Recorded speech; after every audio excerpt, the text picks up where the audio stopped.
মোদি বাংলাদেশ দখলের হুমকি দিলে দোষ হয় না, আর বাংলাদেশের কোনো নাগরিক ভারত দখলের হুমকি দিলে দোষ হয়ে যায়, তাই না? ভারতের সেনাপ্রধান বাংলাদেশের নির্বাচন বিষয়ে মন্তব্য করলেন।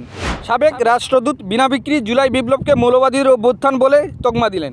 ভারতের পররাষ্ট্রমন্ত্রী জয়শঙ্কর বাংলাদেশের সংখ্যালঘু নির্যাতনের মিথ্যা প্রপাগান্ডা করলেন। আর ভারতের পররাষ্ট্র মন্ত্রণালয়ের মুখপাত্র নিয়মিত বাংলাদেশ বিরোধী প্রপাগান্ডা চালাচ্ছেন।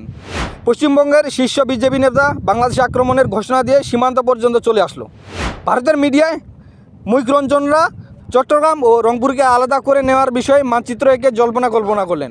আর ভারতের অবসরপ্রাপ্ত সেনা কর্মকর্তারা বাংলাদেশের বিরুদ্ধে যুদ্ধ ঘোষণা করলেন টকশোতে বসে। কী মনে হচ্ছে আপনার কাছে? এগুলো স্বাভাবিক মনে হচ্ছে? ভারতের সরকারের উঁচু পর্যায়ের কর্মকর্তারা বাংলাদেশ দখলের হুমকি দিবে, সেটা স্বাভাবিক বিষয়, তাই না?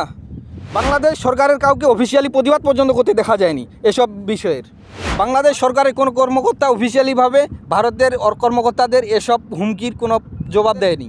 আর বাংলাদেশের কোনো নাগরিক যখন ভারতের 7 সিস্টার্স আলাদা করার জন্য হুমকি দেয়, সেটা নাকি মহা অন্যায়। বিডিআরের সাবেক প্রধান একটা স্ট্যাটাস দিয়েছিল, যেখানে তিনি বলেছিলেন ভারত পাকিস্তান আক্রমণ করলে বাংলাদেশের উচিত হবে উত্তর পূর্ব ভারতের সাম্রাজ্য দখল করে নেওয়া।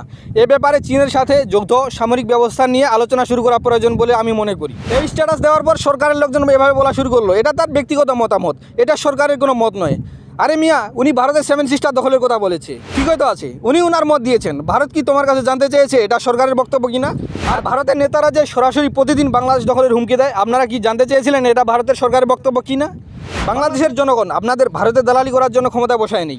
আপনারা ভারতের নেতাদের এসব উস্কানিমূলক বক্তব্যের জবাব দেন।